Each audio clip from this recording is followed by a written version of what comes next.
Alors, donc là, on a parlé de toute la prévention, effectivement, avant que la plaie n'arrive sur le pied du patient diabétique, à savoir que ces plaies-là, c'est des plaies très particulières parce qu'elles sont non seulement du fait que le patient ne va pas vous la signaler ou ne va pas vous signaler une gêne ou une douleur, mais c'est surtout que c'est la pointe de l'iceberg. Vous pouvez avoir un micro-point noir qui doit vous poser question parce qu'on peut avoir, de par cette perte de sensibilité, le pied qui est déjà creusé à l'intérieur. Et on voit ça sur des plaies qu'on va commencer à déterger. Et en fait, ça va demander un parage beaucoup plus important parce que la zone lésée, elle peut aller jusqu'à l'os sans que le patient... On se retrouve avec une plaie comme ça. On se retrouve avec une plaie pyramidale. Donc c'est pour ça que vraiment la partie... la démarche de prévention, c'est la partie la plus importante, et le repérage pour ce qui est de nous soignants, mais d'apprendre aux patients aussi à signaler toute anomalie. Vous avez en parallèle d'autres complications qui apparaissent dans le cas du diabète, que vous connaissez, hein, mais c'est important de les rappeler, puisqu'on a tout ce qui concerne les microangiopathies et tout ce qui concerne les macroangiopathies, donc avec tout ce qui relève du suivi de l'œil. Donc vous avez le calendrier qu'on a remis ici, qui reprend le calendrier qui a été créé par le groupe Diabète, qui reprend les différents suivis, dont le suivi ophtalmique, avec tout ce qui est fond d'œil, avec les risques d'atteinte de la rétine, les risques de cécité, toujours dans le cas d'un déséquilibre du diabète. La néphropathie diabétique avec l'atteinte des reins, tout ce qui peut conduire à l'insuffisance rénale, et la néphropathie périphérique avec des pertes sensitives, ça on l'a dit, une douleur et paresthésie. Et puis au niveau macro-angio, vous avez bien sûr l'infarct, l'AVC, la OMI, l'artériopathie oblitère du membre inférieur, l'hypertension artérielle. Et donc le pied diabétique est lui à lui seul un signal d'alarme global. Il vous donne aussi des indications sur le reste. C'est ce qui était important Basile, c'est qu'en fait la douleur chez le patient qui a une neuropathie, c'est une douleur qui est très difficile à décrire. C'est des patients parfois qui, soit ils ne vont pas vous décrire de douleur, soit ils vont vous décrire une douleur qui n'est pas en adéquation avec, qui n'est pas reliable à un stimuli en particulier. Et c'est la caractéristique de leur neuropathie qui peut être décrite comme une brûlure, il ne va pas avoir mal, mais d'un coup le frottement du drap va lui faire extrêmement mal. Il peut avoir des sensations de défourmillement, du froid, du chaud, des douleurs à type de rage dentaire pour ce qui est des neuropathies dentaires. Donc c'est des douleurs qui sont difficiles à évaluer et donc difficiles à prendre en charge. Pour ce faire, il y a une grille qui s'appelle la grille DN4 que j'ai dû mettre juste après, je pense, que peut-être vous avez utilisée dans votre pratique, qui est demandée dans le cadre du BSI. Vous pouvez la remplir dans le cadre du BSI. C'est une évaluation en 4 questions qui permet de savoir si on est sur une douleur de ce type-là. Je vous remercie. Vous la retrouvez sur la HAS si vous voulez la télécharger, mais on vous l'a imprimée. Avec donc 4 questions. Est-ce que la douleur présente une ou plusieurs des caractéristiques suivantes? Brûlure, sensation de froid douloureux, décharge électrique. Deuxième question, est-ce que la douleur est associée dans la même région à un ou plusieurs des symptômes suivants? Fourmillement, picotement, engourdissement, démangeaison. Est-ce que la douleur est localisée dans un territoire où l'examen met en évidence une hypoesthésie au tact ou une hypoesthésie à la piqûre? Et est-ce que la douleur est provoquée ou augmentée par le frottement? Et en fonction, vous avez un score qui permet de donner déjà une indication pour savoir si on est sur ce type de douleur et donc une prise en charge particulière. En termes de prise en charge, on est plutôt sur des traitements, sur des anxiolytiques, sur ce qu'on donne pour les douleurs neuropathiques. Neurontin, là. Oui, Neurontin. Je sais pas, c'est pas la famille. Voilà. Donc c'est important en tout cas de repérer, parce que dans le cas d'une douleur non neuropathique, on va être plutôt sur la douleur nociceptive, on va être sur un autre type de prise en charge. Par exemple, quand on fait des pansements et qu'on sait que la détertion va être douloureuse, on peut demander en tant qu'infirmier une prescription d'analgésie topique. Dans le cas où c'est douloureux, et le médecin peut vous marquer une analgésie topique qui vous permet d'une part de le côté, mais d'autre part de revenir une fois que l'analgésie a fait son effet pour faire un soin qui sera bien sûr moins douloureux et qui permettra d'avancer quand une détertion est nécessaire. C'est par exemple de la xylocaïne en spray, des choses comme ça, si vous l'avez jamais vu. Mais attends, je vais juste après, je prends elle a sauté. Elle a disparu. Oui, c'est de la xylo, de l'EMLA, ça dépend, vous pouvez faire en spray ou en crème, de façon à ce que la prise en charge et la détertion surtout soit le moins douloureuse possible. Si le spray, ça suffit généralement, oui. La pénétration elle est suffisante pour... Il faut bien imbiber. Oui, oui, alors effectivement c'est utilisé plutôt dans le cas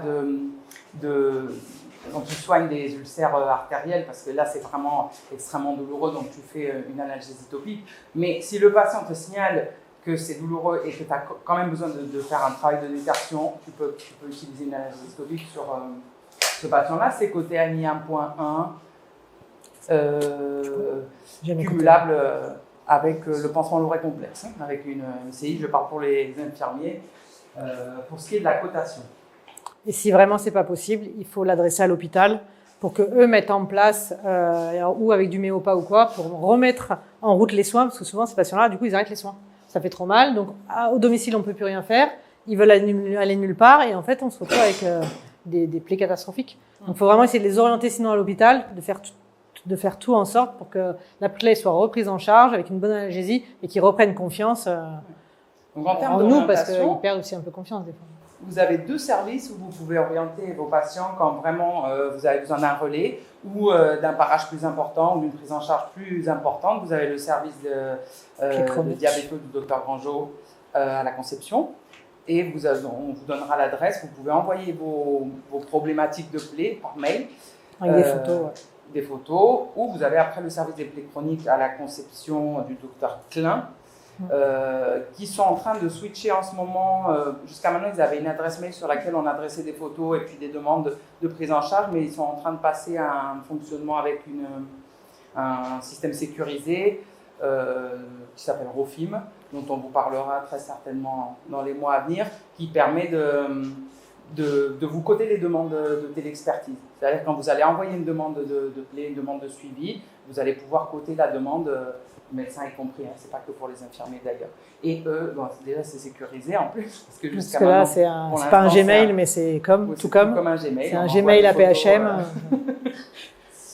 On n'est pas top RGPD quoi. Mais ça ne saurait tarder, ils font le nécessaire et eux aussi répondent énormément de demandes et c'est pas tracé, donc là ça permettra de mettre en avant la charge de travail qui est absorbée par la PHM pour le suivi des plaies. Concernant le suivi des plaies, on a préparé un petit cas clinique avec un mal perforant qui est très joli, soit dit en passant, on a bien travaillé. C'est le même cas que Madame B de tout à l'heure, c'est la plaie sous le M2. Alors, quand on a une plaie comme ça, alors je vais parler un petit peu du côté infirmier, mais c'est une démarche intellectuelle qui est bonne pour tout le monde, là, ça ne concerne pas uniquement les infirmiers, c'est la façon de décrire votre plaie qui va vous permettre d'avoir des indications sur la prise en charge et le choix du dispositif thérapeutique. Comme vous avez dit, la première chose à faire, c'est la décharge, mais c'est la même chose pour l'escar. On peut mettre de tout sur un escar, sauf le patient.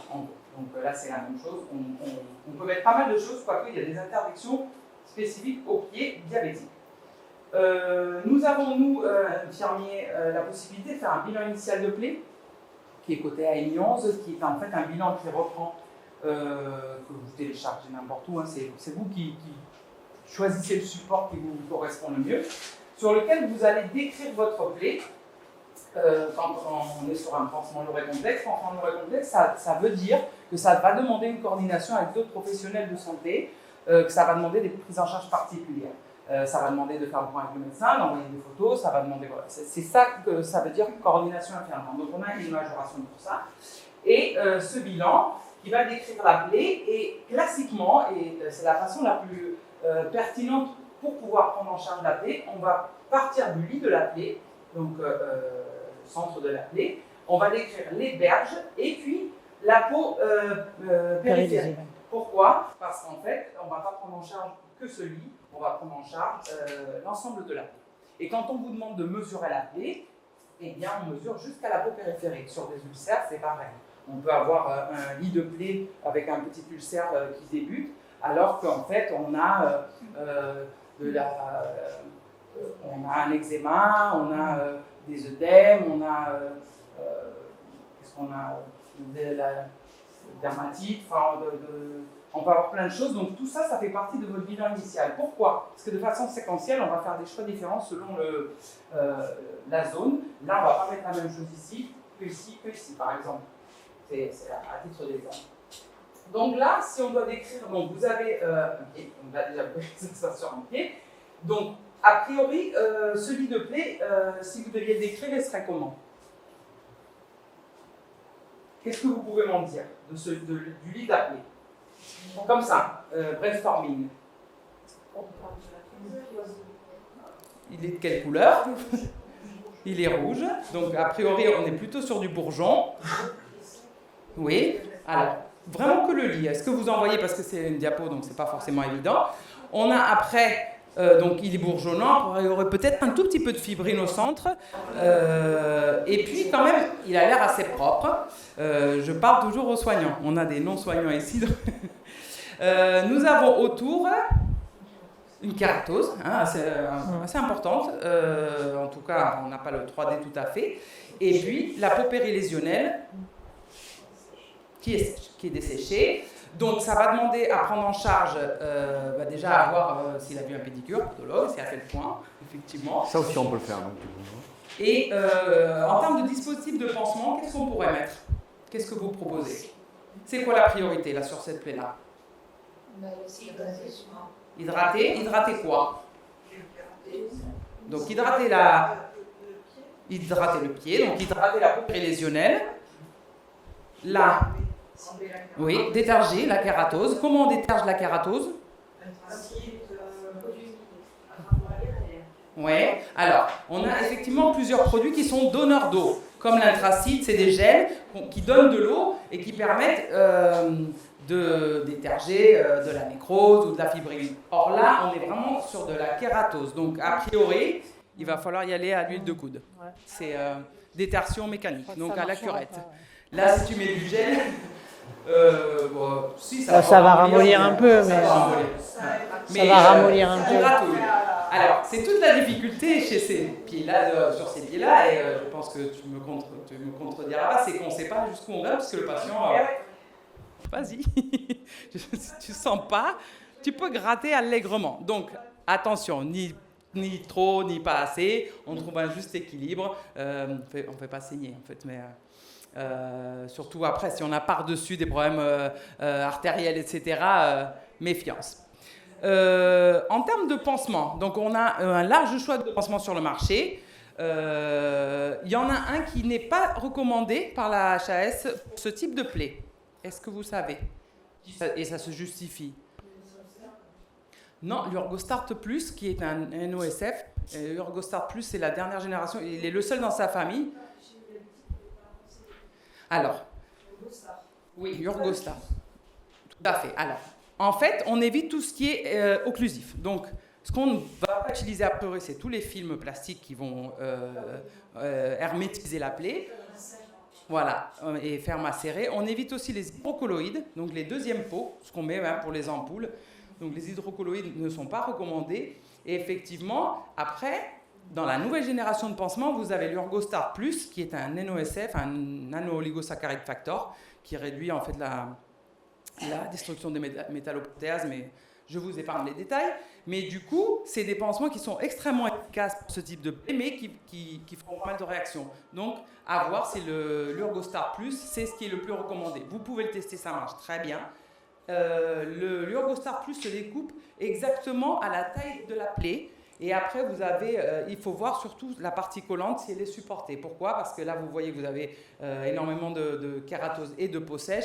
Donc, le collant n'est pas forcément ce qui est de plus adapté. Donc, dans ce cas-là, vous retirez le border, le collant, et vous trouvez un autre système pour hydrater le reste. Et vous pouvez mettre une bande. La compresse se retire vraiment du border. Elle se détache. Elle se détache du... Oui. Ouais. Soit vous l'avez détachable, soit vous achetez... Et il y en a sans border. Oui. Mais suivant les sorties en sortie d'hospice. Sans le border. Donc tout ça dans une chaussure. Est-ce que Alors c'est toute la difficulté, on parlait d'éducation thérapeutique, c'est qu'il va falloir accompagner le patient à accepter tout ça en même temps. Le pansement, s'il a des K2 par-dessus, des bandes de double compression, s'il a des ulcères sur la jambe, et des magnifiques chaussures, et des suivis chez le pédicure régulièrement. Donc c'est un gros travail en éducation thérapeutique, qu'on appelle en fait éducation thérapeutique, mais qui nous, soignants, nous est pas rendu actuellement possible dans sa démarche vraiment telle qu'elle a été pensée. C'est-à-dire, on ne peut pas faire des séances d'éducation thérapeutique, enfin, vous non plus, je pense, formalisées, sauf si on est infirmière azalée et qu'on a le temps pour faire ça, parce que ça demande un diagnostic, ça demande de caler des séances avec le patient, ça demande vraiment un engagement du patient avec un désir de changement. Même s'il y a des allers-retours, hein, on sait que des fois, pour tout, hein, comme pour la cigarette, comme pour tout, on arrête, on reprend, et ça fait partie du processus. Mais en tout cas, c'est vraiment typiquement les prises en charge qui demandent un accompagnement en éducation thérapeutique. Donc il y a des services qui font ça aussi à l'hôpital. Hein, des fois, dis-moi. C'est quoi une infirmière azalée ? Alors, une infirmière azalée, c'est une infirmière en éducation thérapeutique. C'est un profil qui a été créé par une association entre des médecins et des infirmiers. Donc, tu peux t'installer en tant qu'infirmière azalée si tu trouves un cabinet médical qui est engagé dans une démarche pour t'accueillir en tant qu'infirmière, qui va t'orienter ses patients, et qui a un bureau pour que tu puisses accueillir tes patients. Moi-même, j'étais infirmière azalée dans le cabinet du docteur Nasca et Mourgue et d'Estivelle pendant quelques années. Et donc, tu peux être salarié ou tu peux avoir des honoraires, ça c'est toi qui vois avec l'association. Mais ce qui est hyper intéressant, c'est que tu ne fais que ça, de l'éducation thérapeutique. Pas que en diabète. Hein. Tu peux faire du sevrage tabac, tu peux faire de l'accompagnement nutrition, diète, tu peux faire des spirométries, tu peux faire pas mal de choses. Tout ça dans un engagement. Tu peux faire du sport, tu peux faire du yoga du rire, ce que tu veux. Ouais. Du moment que ça participe. Il y a l'obésité, il y a plein de domaines. Les enfants. Sevrage tabagique. Ouais. Donc, si ça t'intéresse, on se voit au prochain épisode. Je te raconterai tout sur l'aventure. Oui. Deux questions en fait. Si tu utilises ça d'occlusif, donc tu mets juste une bande au-dessus du border, là, en fait, pas du border de l'Eurostar par exemple. Oui, alors une bande ou un tubifast. Okay, c'est vraiment ce qu'il y a le mieux parce que c'est pas trop, ça sert pas trop. Ou une compresse par-dessus et oui, tu trouves le moyen de fermer avec une bande tubifast. C'est la fréquence, parce que souvent c'est prescrit à un pansement par jour. Ouais. Apparemment, en fait, sauf si c'est infecté, mais tant qu'il n'y a pas d'infection, notamment ces pansements-là, ces pansements hypertech, là, il faut au moins 24 à 72 heures pour qu'ils libèrent tous leurs principes actifs et leurs lignes. Et donc, au final, on peut faire un passage tous les 2-3 jours. Oui, alors, il y a plusieurs choses. Un pansement lourd et complexe, c'est de façon générale un passage par jour. Mais ça ne veut pas dire que le pansement va être changé tous les jours. Un passage par jour parce que tu vas surveiller d'autres choses. Déjà, tu vas surveiller si le pansement il n'est pas imbibé, s'il n'est pas saturé, s'il n'a pas bougé. Si les orteils vont bien. Voilà, tu fais néanmoins. Alors, d'une part, c'est le plus cher sur le marché, l'Ergostar Plus. Il coûte une blinde. Donc, attention à utiliser de façon parcimonieuse. Deuxièmement, effectivement, ça aussi, ça fait partie de l'éducation thérapeutique, d'expliquer aux patients qu'on ne change pas les pansements tous les jours. Et ça, c'est pas facile. Oui, parce que non, l'infirmière d'avant, elle le faisait, c'est dégueulasse, quand même, ça se fait pas. On est sur du pied, donc des fois, ça tient pas, hein, des fois, il faut laver le pied quand même. Enfin, néanmoins, oui, pour que ça fonctionne, tu as certains pansements, si tu les décolles le jour suivant, tu arraches tout le joli bourgeon. Sur des ulcères veineux, par exemple, tu laisses ton hydrocellulaire en place le temps nécessaire. Tant qu'il n'est pas saturé et que les exudats restent, qu'il n'y a pas de douleur, qu'il n'y a rien. Les hydrocolloïdes, tant qu'ils se délitent. Ouais, 5 jours sans problème. Hein. suivant les exudats, ça peut rester en place. Exactement. Sous surveillance. Ça demande que tu expliques aux patients que ça va faire une grosse bulle, que ceci n'est pas du pus, que c'est le produit, parce qu'ils font... c'est dégueulasse. Donc tout ça, c'est plus vous expliquez à vos patients ce que vous faites et pourquoi vous le faites, normalement, mieux c'est intégré et donc accepté. Et donc effectivement, tu peux le laisser 2-3 jours pour qu'il fasse son travail. Et donc avec l'Urgo Startup, je ne travaille pas pour Urgo, hein, c'est vraiment parce que c'est le seul pour l'instant, c'est la seule marque qui fait des NOSF. Du coup, on a une réduction du temps de cicatrisation diminué par 2, donc c'est quand même assez intéressant. Enfin, mais attention aux allergies du border, parce que vraiment, le border, moi, il est très très mal toléré.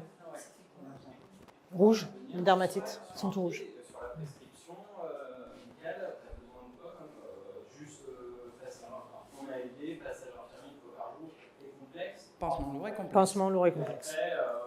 Après, de toute façon, la prescription du type de pansement et tout, vous gérez. Oui. Ça. Oui. Après, si vous, en parallèle, vous pouvez dire que c'est l'infirmière qui jugera du cycle de réflexion. Voilà, ce ne sera pas forcément tous les jours. C'est vrai que nous, ça nous aide aussi parce que quand c'est nous qui arrivons, alors que le médecin écrit tous les jours, nous on arrive et qu'on leur dit « Ah ben non, ce type de pansement-là, c'est mieux de le laisser plus », donc on leur explique, mais qu'au final, tout ce qu'ils veulent, c'est avoir le pansement tous les jours. Donc c'est vrai que si le médecin en amont, il a déjà prévenu que suivant le type de pansement, la régularité va peut-être changer, que c'est l'infirmière qui va juger du changement, c'est vrai que nous, ça nous aide parce que c'est vrai que votre parole est quand même plus une parole d'or que la nôtre. Hein. Nous, il faut qu'on rame. Hein. Merci. Un peu de sucre. Qu'est-ce que je voulais rajouter j'avais un truc à dire sur les pansements. Oui, dans le cadre des autres, il y a un nouveau décret qui vient de sortir concernant la prescription infirmière. C'est important de le rappeler. Maintenant, les prescriptions vont jusqu'à 7 jours. Donc, c'est l'infirmier à domicile qui renouvelle en fonction des besoins, à partir du 7e jour, les dispositifs thérapeutiques.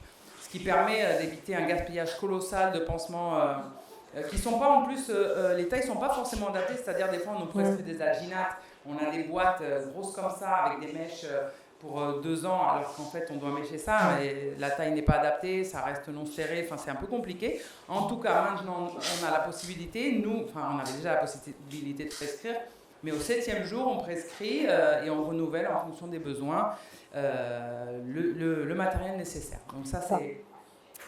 Par contre... Oui. En fait, maintenant, ils ont baissé notre temps de prescription. Il faut qu'on prescrive boîte par boîte. Donc, c'est vrai que suivant le type de pansement, c'est quand même un peu usant d'aller tous les 4-5 jours, suivant les pansements, suivant la taille, etc., d'aller refaire les ordres de la pharmacie. Mais on n'a pas trop le choix que on peut plus écrire de boîte de Mépilex pour une plaie qu'on sait qui va durer longtemps et que donc on sait que c'est ça qu'on va mettre pendant un moment, parce que le Mépilex, ça couvre plein de phases. Oui, mais il faut les refaire. Tout le temps. Après, je suis pas sûre. Mais je crois que ça a rechangé là. Hein. Ouais, enfin, moi j'ai compris ça. Enfin bon. En même temps, ça change régulièrement. Donc, En tout cas, ce qui est intéressant, c'est de pouvoir choisir le dispositif et de vous dire, bon, je me donne 7 jours, je me donne 2 semaines pour voir s'il y a une efficacité avant de changer. Il faut laisser le temps à un dispositif qui fonctionne, sinon, en fait, changement d'équipe, vous ne savez pas, ça a marché, ça n'a pas marché, on rechange, on met de la crème, on enlève la crème, on met du sec, on met du gras, on met du Yalucette. Laissez le temps à un dispositif de faire son travail. Et après, effectivement, si on est sur une plaie avec une évolution négative, si on a besoin d'aide, vous avez 2 services, du coup, on en a parlé, on vous donnera les adresses où vous pouvez adresser vos photos, vos descriptifs de plaies. De façon générale, quand vous adressez quelque chose à ces services-là, vous le faites de la même manière qu'on fait un bilan de plaie, c'est-à-dire des photos si possible, sans rien qui identifie le patient, ça vous savez, vous anonymisez au maximum la photo. Et après, les exudats, la quantité d'exudats, la couleur, vous pouvez faire des échelles de colorimétrie. Vous savez que vous avez différentes couleurs pour décrire ce que vous voyez dans la plaie. J'épargne les noms soignants. Mais ça peut être vert, ça peut être bleu, ça peut être rouge, ça peut être noir, ça peut être... malodorant. Si c'est noir, c'est pas cool. Donc une plaie qui n'est pas oxygénée, c'est une plaie qui ne va pas cicatriser.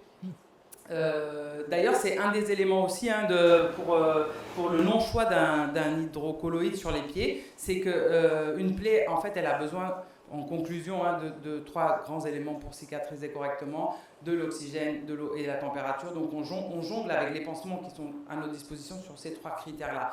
Ni pas trop d'eau, ni trop, ni pas assez. Donc soit on met de l'eau avec des pansements donneurs d'eau, soit on enlève de l'eau avec des pansements hyperabsorbants. Des pansements qui sont occlusifs mais pas trop, des pansements qui permettent les échanges gazeux, donc tout ça dans un pansement idéal qui n'existe pas encore, puisque le pansement idéal serait un pansement sans pansement, un caisson hyperbare mais portatif. Ça a été testé d'ailleurs à la conception, ça s'appelait Vistaker, mais ça a été racheté par les Canadiens parce que les Français, je pense qu'ils sont contents de mettre des sous dans les labos pour vendre des pansements. Voilà, donc voilà ce que je pouvais vous en dire pour le soin des plaies. Et pensez à une plaie qui ne guérit pas, c'est que où il y a une infection, il y a forcément quelque chose. Une plaie, elle est censée guérir. Si on a tout fait, elle est censée guérir d'elle-même. Si elle ne guérit pas, il faut penser à l'infection ou aux plaies cancéreuses. Oui. Parce qu'une plaie qui est simple mais qui ne guérit pas sur une malléole ou n'importe quoi, ça peut être un cancer. Voilà. Avant de faire un tout petit quiz sous forme de jeu pour clôturer cette séance, est-ce que vous avez des questions ? Soit à Colin, soit à une infirmière concernant les plaies spécifiquement, les pansements. Ça va ? Vous vous êtes pas fondu encore ? Alors, du coup, je vais poser ça. Attends, je te le tienne. Alors, quand on parle d'éducation thérapeutique, merci. C'est pour ça que Aurélie est allée en courant au CODES, qui est en télétravail aujourd'hui parce qu'il y a une grève de métro, mais du coup, quand on parle d'éducation thérapeutique, il y a des outils qui sont faits, qui sont très intéressants, dont je voulais vous donner un petit aperçu parce que c'est ludique et en même temps ça permet d'acquérir un certain nombre de compétences et de connaissances. Celui-là, c'est un outil qu'on va utiliser là juste pour faire un petit débat ensemble, qui s'appelle le 7 Actions Diabète, qui permet aux patients, alors on peut bosser avec les ados, mais pas uniquement, on peut l'utiliser avec toutes sortes de patients, puisque nous-mêmes, nous n'avons pas forcément la réponse à la question. Au comité d'éducation pour la santé, vous avez toute la partie vraiment affichage, documentation, si vous voulez habiller vos cabinets, mais vous avez aussi des outils pédagogiques. S'il y a des thématiques que vous pensez pouvoir aborder avec des patients, mais qui vous font un outil, alors c'est vaste, vraiment, ça peut être la santé environnementale, le téléphone, les écrans, vous trouvez toutes sortes d'outils au comité d'éducation pour la santé sur le cours Lyoto. Ouais. Tout ce qui est doc, vraiment affiche, flyer, c'est sur la Canebière. Et c'est au 178 comme nous ? Oui. Ah oui, là, ouais. Donc là, par exemple, vous avez le 7 Actions Diabète qui permet avec un patient de travailler sur des choix en fonction de la situation au quotidien. Donc, j'ai un traitement par insuline rapide à chaque repas, une injection d'insuline lente au coucher.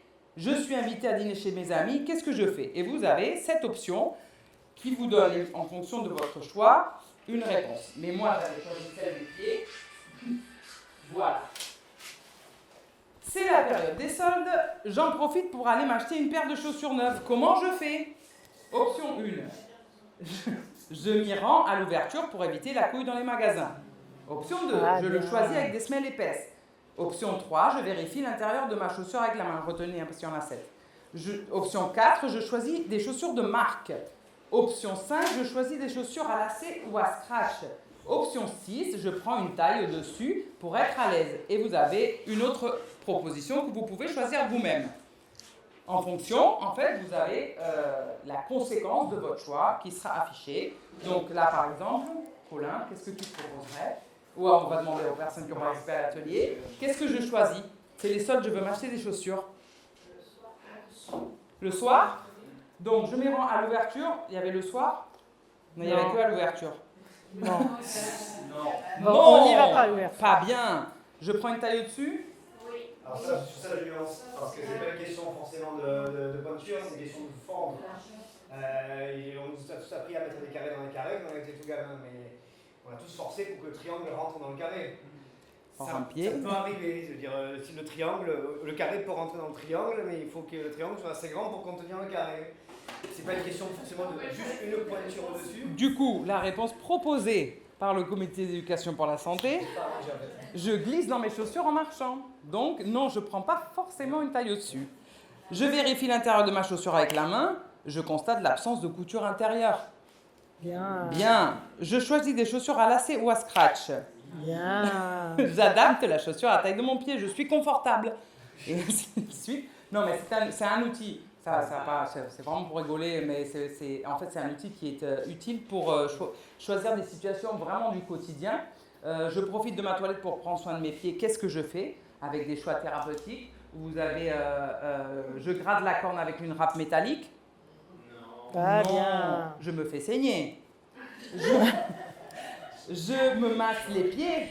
Oui. Je passe un moment agréable et j'entretiens leur souplesse. Je sèche la peau entre les orteils après m'être lavé les pieds. Oui. J'évite les mycoses et ainsi de suite. Je me coupe les ongles avec une pince. Ah. Oui. Oui, oui. Avec une pince. Non, Si c'est une pince. Nous-mêmes, pour moi-même, patiente diabétique. Non. Non, je me blesse. C'est bien, vous avez bien retenu. Un deuxième outil. Et un dernier outil, qui est un outil aussi qui est proposé, que vous retrouvez au CODES, c'est des mallettes comme ça de prévention, où vous avez des petits jeux, enfin je dis des jeux, mais en fait c'est vraiment des outils pédagogiques qui permettent de travailler avec les patients, où vous avez des choix à faire en fonction là c'est sur l'hygiène des pieds, donc avec différentes propositions, eau chaude, eau froide, détergent, du parfum, je me sèche au séchoir à cheveux, les pieds, je me sèche au ventilateur, quoique très utile. Qu'est-ce que vous choisissez pour couper vos ongles, qu'est-ce que vous choisissez pour vous chausser, et en fonction après vous avez c'est toujours pareil, des bien pas bien, vous avez la coloration du moins pire au plus pire en fonction du choix que vous avez réalisé. Par exemple, voilà, je choisis de me laver à l'eau froide ou tiède, c'est plutôt conseillé. Eau chaude, bouillante, fortement déconseillé, danger. Alcool modifié pour nettoyer mes pieds, bien sûr, c'est très bien. Donc, et après, il y a des blagounettes, un tuyau d'arrosage, etc. Mais ça fait toujours plaisir en été. À l'air libre, ventilateur, séchoir à cheveux, et vous avez différentes couleurs. Donc ça, c'est des outils qui sont utilisés en éducation thérapeutique. Ça peut être avec des enfants, ça peut être avec des personnes qui sont déjà suivies à l'hôpital, mais voilà. Ce qui est intéressant et ce qui est en même temps un peu frustrant pour les soignants à domicile, c'est que ça demande du temps, ça demande de pouvoir installer des séances et c'est pas forcément actuellement, c'est pas forcément dans nos possibilités, mais peut-être les vôtres. Alors moi, j'espère que vous allez voir, mais j'ai un petit exemple justement de la problématique de la forme de la chaussure. Ils ont pris le pied d'un enfant en décharge, c'est ce que je vous expliquais, c'est-à-dire qu'il est assis, il n'y a pas de poids exercé dessus, donc il n'est pas au maximum de son écartement. Est-ce que vous voyez? Il est dans une basket en plus, et il a la place devant, il ne touche pas le bout. Donc c'est bon, normalement. Regardez les orteils, le comportement des orteils entre 100 mètres de poids dessus. Regardez à quoi devrait ressembler sa chaussure. Alors quand je montre ça à mes patientes, c'est à ce moment-là que la crise cardiaque intervient. Elles se disent jamais je porterai ça. Voilà, normalement une vraie chaussure, c'est une chaussure qui laisse sa place. Finalement, les crocs, c'est pas mal, finalement, les crocs. Donc on voit, vous arrivez à voir la différence. C'est beau. Donc c'est pas qu'une question de pointure, c'est une question de forme avant tout.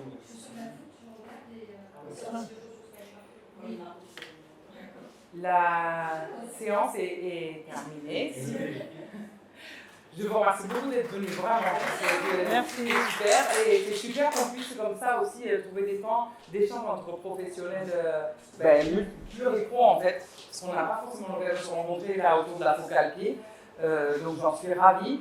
On vous met à disposition toujours des calendriers, vous avez des grilles des N4 et puis n'hésitez pas d'une part à faire remonter vos idées, vos pistes pour la rentrée. Cet été on va chauffer les ménages pour concocter des choses intéressantes à la rentrée, sous forme d'ateliers, sous forme de choses plus grandioses, des séminaires avec 200 professionnels de santé.